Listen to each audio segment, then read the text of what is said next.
Hello there. I'm glad to see you again. I see you are undeterred by the dark realms we have ventured forth into. Please, continue on with me and see where this twisted path may lead you next. Close your eyes. Let the darkness submerge you once more. Your being becomes heavy as the weight of your day's toils make their presence known. But remember to return to your breathing. Become aware of the rhythms of your body, the flow in your veins, and all your troubles get swept off like a feather in a great sea.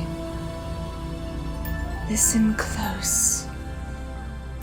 Can you hear the humming of hymns and the chanting of monks and holy men? You can smell the burning of incense. Black and white smoke billow before your eyes. You can see the shadows of figures moving in the light as they come closer and closer. Walking in succession, one by one, you can hear the pitter-patter of their footsteps, which line up perfectly as they move throughout the cathedral. The candlelight is hazy, and the cathedral opulent and grand. Faustus and MEPHISTOPHILIS have decided to pay the Pope a visit at the Vatican. Oh dear, it would appear they are plotting to sabotage the feast of St. Peter. After cavorting about through the Italian countryside, they have just now arrived at the great cathedral to put their plan in motion. This is where I leave you. Follow them and see where their antics will lead you next.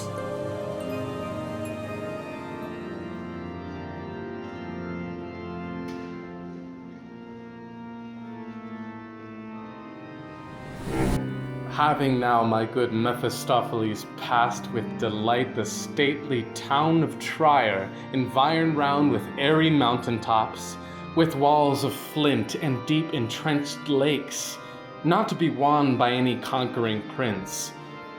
From Paris next, costing the realm of France, we saw the river Main fall into Rhine, whose banks are set with groves of fruitful vines.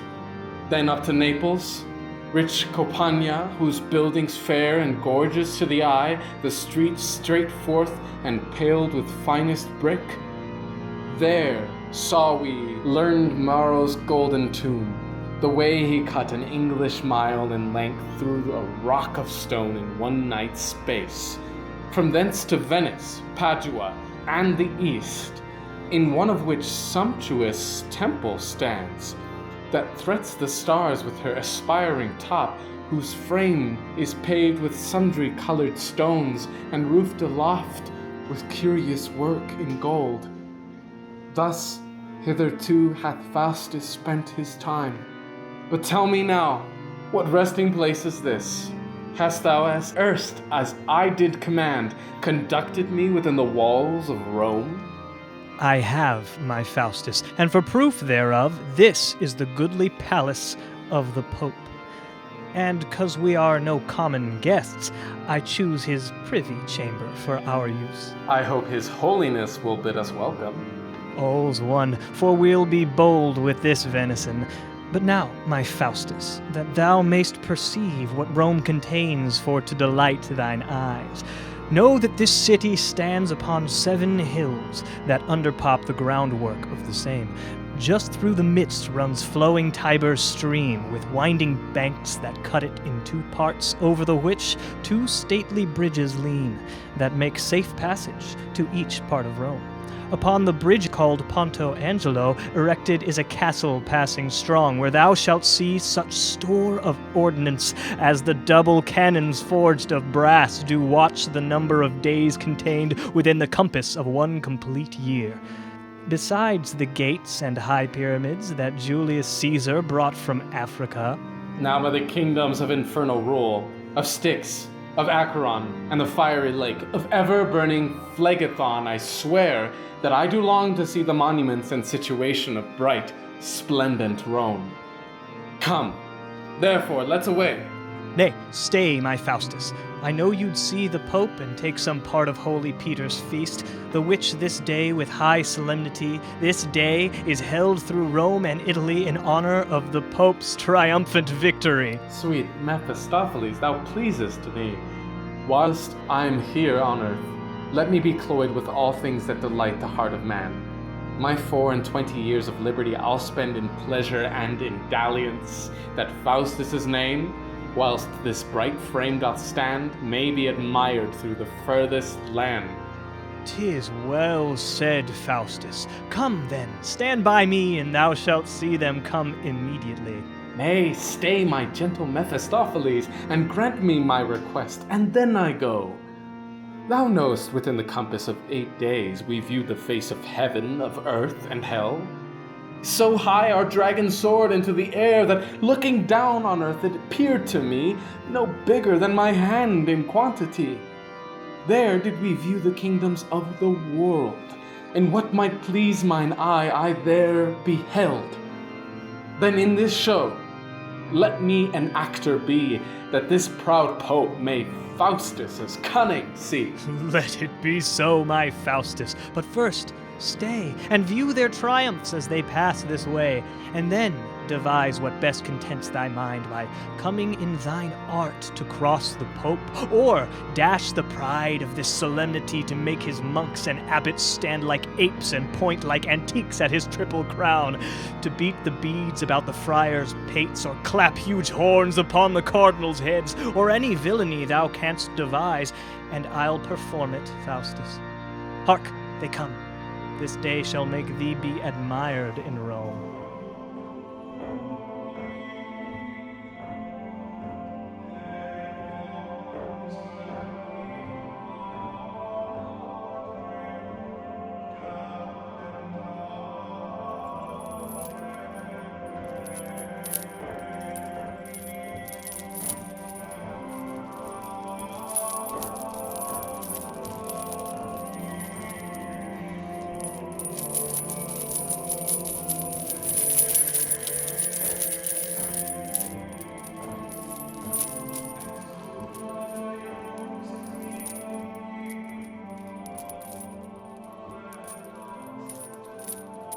Cast down our footstool. Saxon Bruno stoop, whilst on thy back his holiness ascends St. Peter's chair and state pontifical. Proud Lucifer, that state belongs to me. But thus I fall to Peter, not to thee. To me and Peter shalt thou groveling lie, and crouch before the papal dignity. Sound trumpets then, for thus St. Peter's heir from Bruno's back ascends St. Peter's chair.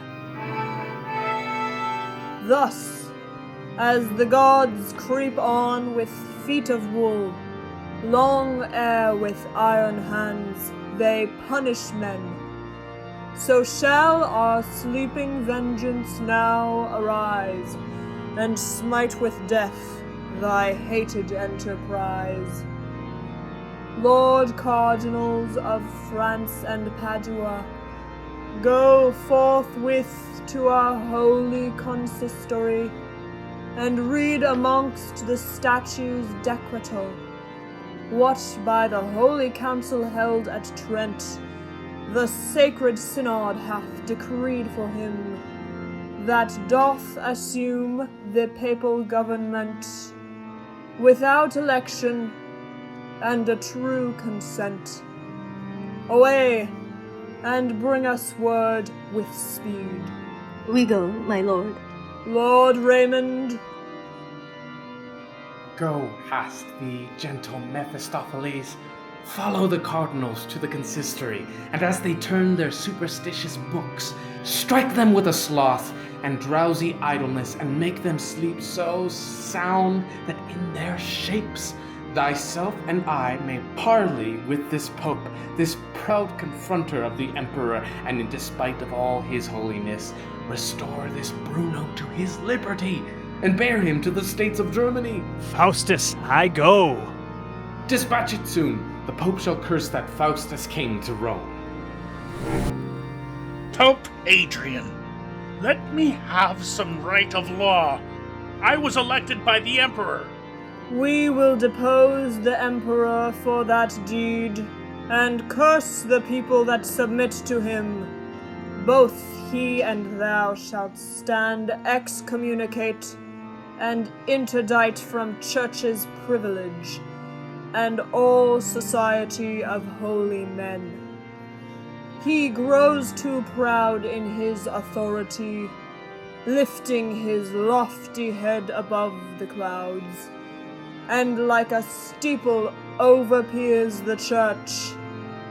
But we'll pull down his haughty insolence, and as Pope Alexander, our progenitor, trod on the neck of German Frederick, adding this golden sentence to our praise, that Peter's heirs should tread on emperors, and walk upon the dreadful adder's back, treading the lion and the dragon down, and fearless spurn the killing basilisk, so will we quell that haughty schismatic, and by authority apostolic depose him from his regal government. Pope Julius swore to princely Sigismund, for him and the succeeding popes of Rome, to hold the emperors their lawful lords. Pope Julius did abuse the church's rights, and therefore none of his decrees can stand. Is not all power on earth bestowed on us? And therefore, though we would, we cannot err. Behold, this silver belt whereto is fixed 7 golden seals, fast sealed with 7 seals, in token of our 7-fold power from heaven, to bind or loose, lock fast, condemn or judge, resign or seal, or whatso pleaseth us. Then he and thou and all the world shall stoop, or be assured of our dreadful curse, to light as heavy as the pains of hell. Now, tell me, Faustus, are we not fitted well? Yes, Mephistophilis, and 2 such cardinals ne'er served a holy pope as we shall do. But whilst they sleep within the consistory, let us salute his reverend fatherhood. Behold, my lord, the cardinals are returned. Welcome, grave fathers. Answer presently. What have our holy council there decreed concerning Bruno and the emperor, in quittance of their late conspiracy against our state and papal dignity? Most sacred patron of the Church of Rome, by full consent of the Synod of Priests and Prelates, it is thus decreed that Bruno and the German Emperor be held as lords and bold schismatics, and if that Bruno, by his assent, without enforcement of the German peers, did seek to wear the triple diadem, and by your death to climb St. Peter's chair, the statutes decretal have thus decreed: he shall be straight condemned of heresy, and on a pile of great logs be burned to death. It is enough. Here, take him to your charge, and bear him straight to Ponto Angelo, and in the strongest tower enclose him fast. Tomorrow, sitting in our consistory, with all our college of grave cardinals, we will determine of his life or death. Here, take his triple crown along with you, and leave it in the church's treasury. Make haste again, my good lord cardinals, and take our blessing apostolic.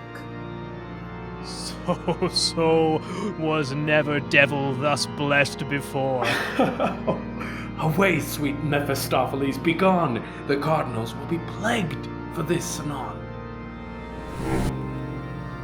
Go presently and bring a banquet forth, that we may solemnize Saint Peter's feast, and with Lord Raymond, King of Hungary, drink to our late and happy victory.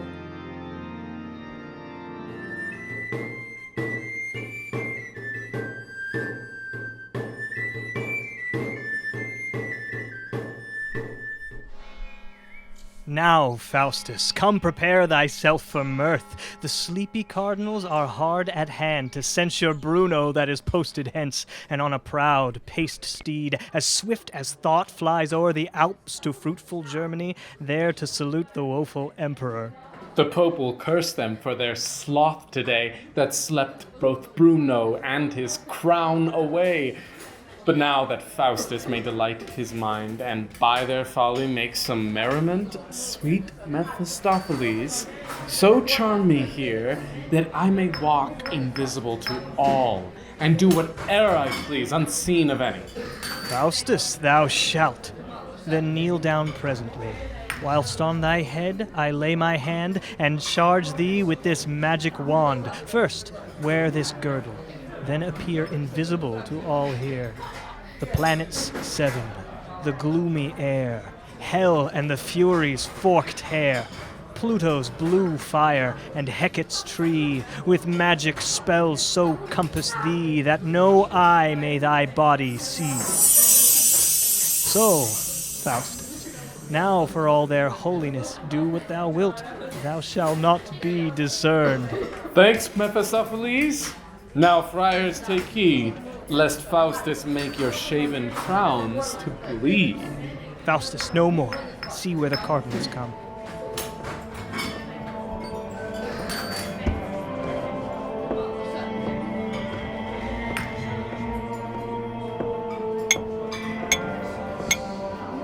Welcome, Lord Cardinals. Come sit down. Lord Raymond, take your seat. Friars, attend, and see that all things be in readiness, as best beseems this solemn festival. First, may it please your sacred holiness to view the sentence of the Reverend Synod concerning Bruno and the Emperor. What needs this question? Did I not tell you tomorrow we would sit ith consistory, and there determine of his punishment? You brought us word even now, it was decreed, that Bruno and the cursed emperor were by the Holy Council both condemned for loathed lollards and base schismatics. Then wherefore would you have me view that book? Your Grace mistakes. You gave us no such charge. Deny it not. We all are witnesses that Bruno here was late delivered you, with his rich triple crown to be reserved, and put into the church's treasury. My holy Paul, we saw them not. By Peter you shall die, unless you bring them forth immediately. Haled them to prison, laid their limbs with gyves. False prelates for this hateful treachery. Cursed be your souls to hellish misery. So they are safe. Now, Faustus, to the feast the Pope had never such a frolic guest. Lord Archbishop of Reims, sit down with us. I thank your holiness. Fall to, the devil choke you and you spare. Who's that spoke? Friars, look about. Lord Raymond, pray fall to. I am beholding to the Bishop of Milan for this so rare a present. I thank you, sir. How now? Who snatched the meat from me? Villains, why speak you not? My good Lord Archbishop, here's a most dainty dish, was sent me from a cardinal in France. I'll have that too. What lollards do attend our holiness, that we receive such great indignity? Fetch me some wine. I pray do, for Faustus is a dry. Lord Raymond, I drink unto your grace. I pledge your grace. My wine gone too. Ye lubbers, look about and find the man that doth this villainy, or by our sanctitude you all shall die. I pray my lords have patience at this troublesome banquet. Please it, your holiness, I think it be some ghost crept out of purgatory, and now is come unto your holiness for his pardon. It may be so. Go then command our priests to sing a dirge, to lay the fury of this same troublesome ghost. How now? Must every bit be spiced with a cross? Nay, then, take that. Oh, I am slain. Help me, my lords. Oh, come and help to bear my body hence. Damned be this soul forever for this deed.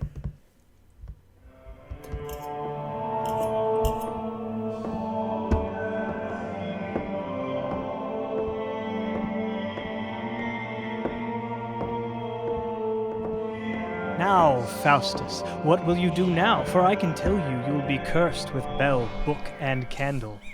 Bell, book, and candle, candle, book, and bell, forward and backward, to curse Faustus to hell. Come, brethren, let us about our business with good devotion. Cursed be he that stole his holiness's meat from the table.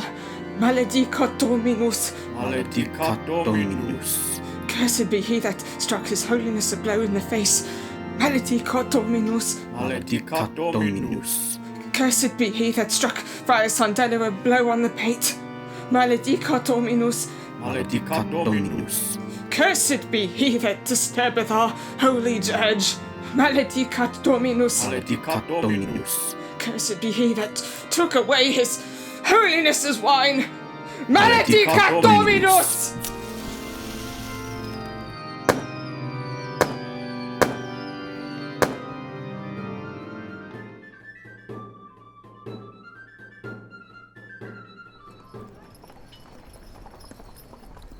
Sirrah Robin, you best look that your devil can answer the stealing of this same cup, for the vintner's boy follows us at the hard heels. 'Tis no matter.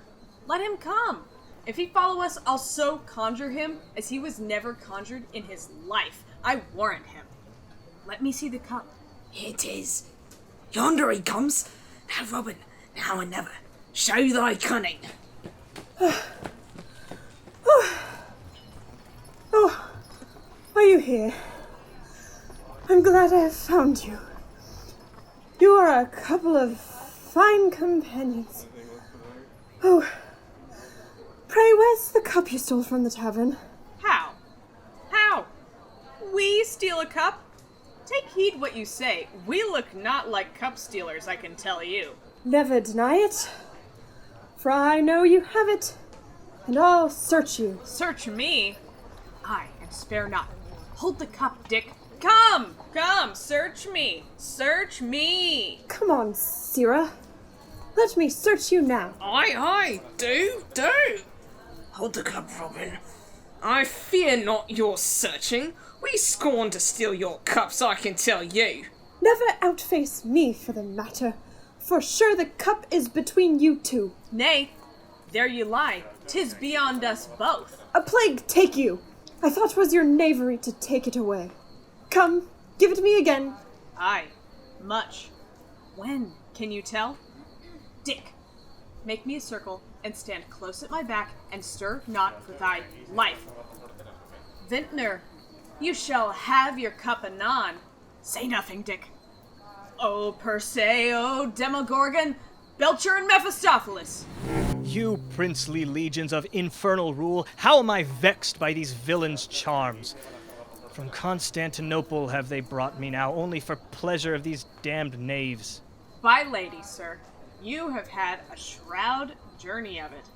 Will it please you to take a shoulder of mutton to supper, and a tester in your purse and go again? Aye, I pray you heartily, sir, for we called you but in jest, I promise you. To purge the rashness of this cursed deed, first be thou turned to this ugly shape, for apish deeds transformed to an ape. Oh, brave! An ape? I pray, sir, let me have the carrying of him about to show some tricks. And so thou shalt. Be thou transformed to a dog, and carry him upon thy back. Away, be gone. A dog? That's excellent. Let the maids look well to their porridge pots, for I'll into the kitchen presently. Come, Dick, come. Now with the flames of ever-burning fire, I'll wing myself and forthwith fly again unto my Faustus to the great Turk's court.